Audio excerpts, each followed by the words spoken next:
So hello folks, the question for today is for 2014 October-November paper 4-1 and the question number is 9.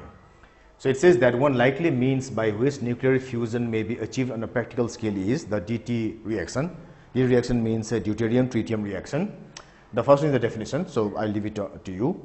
The second one says that in the DT reaction, a deuterium nucleus fuses with a tritium nucleus to form a helium nucleus. So that's the what happens in a fusion reaction, typical reaction. The nuclear equation for the reaction is somewhat like this. So it is deuterium plus tritium equal to helium plus a neutron plus energy. Some data for this reaction are given in figure 9.1. So deuteriums, all the mass of all of them are given in terms of the unified atomic mass unit. So it's there like this. Now the question is calculate the energy in MeV equivalent to 1.00 U. Explain your working. So the question is directly not related to this. It will come later, but first let us do this. So we have to find the energy equivalent to 1 U in MeV. So what we have is 1 U is equal to 1.66 into 10 to the power minus 27 kg. Actually, which is the mass of the proton, let us say. So the energy associated with this thing is equal to mc square. That's equal to 1.66 into 10 to the power minus 27 into c is the speed of light, so it is 3 into 10 to the power 8 and then squared. So this thing will be equal to, and when I do calculations in this way, the unit will be joules, so kg meter per second square will be joules, so it will be equal to 1.66 exponent minus 27 into 3 exponent 8 squared equal to, so this is 1.494 into 10 to the power minus 10 joules. So this much joules. 1 U equal to this much joules. So we can remember this thing by heart as well. So now if I have to change this into 1 MeV, what we have is 1 MeV is equal to 1.6 into 10 to the power minus 13 joules. So therefore that means 1.6 into 10 to the power minus 13 joules is equal to 1 MeV. So this much joules is equal to, that is 1.494 into 10 to the power minus 10 joules is equal to 1 into 1.494 into 10 to the power minus 10 whole divided 1.6 into 10 to the power minus 13. So let us calculate here. So divided 1.6 exponent minus 13 equal to, so this becomes 933.75 MeV. So when I just write it in 3s, it will be equal to 934 MeV. So this is the energy in MeV associated with one unified atomic mass unit.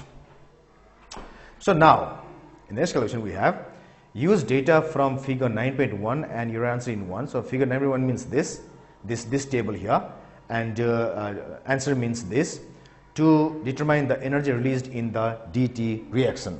So we have to find the energy released in the whole reaction. So this is 934. I think we can remember it. Now for this we need to find the difference in energy, of course. So we have, delta M, first we have to find the mass defect here. Delta M is equal to, let me do it here because I have to get the table down here. So delta M is equal to, equal to, let me see that once again. I need this data once again. It's equal to, the reactants are deuterium and tritium, so it is 2.01356 plus 6 plus 3.01551 minus 4.00151 minus 1.00867, because the reaction is somewhat like this. So we have to have total mass here, and then subtract the lower one from the higher one.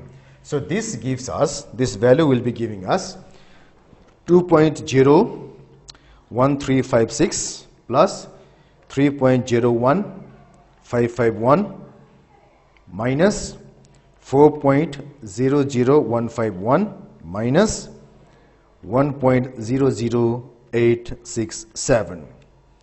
So this thing becomes equal to 0.01889 U. So delta M is equal to this much. This is the mass defect.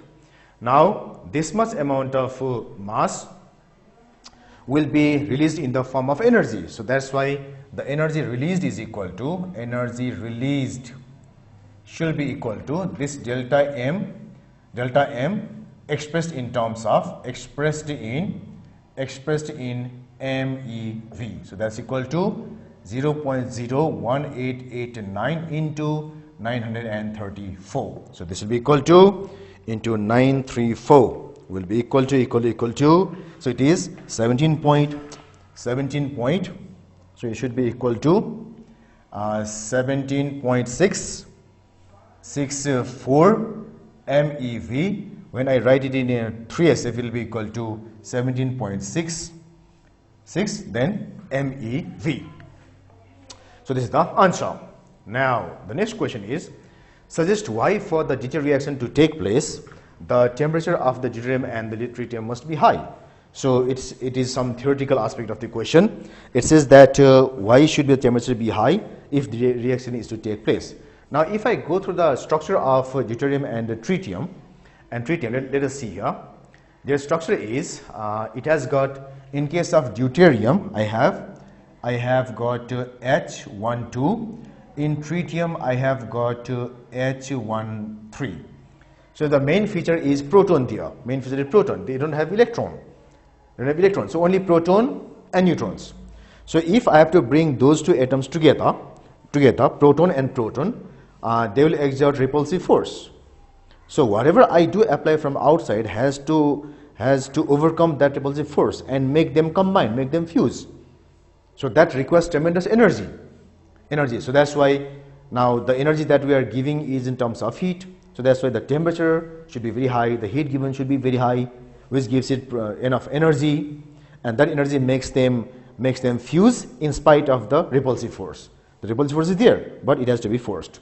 So it is done by the tremendous heat energy from outside to overcome that force. That's why the temperature should be high.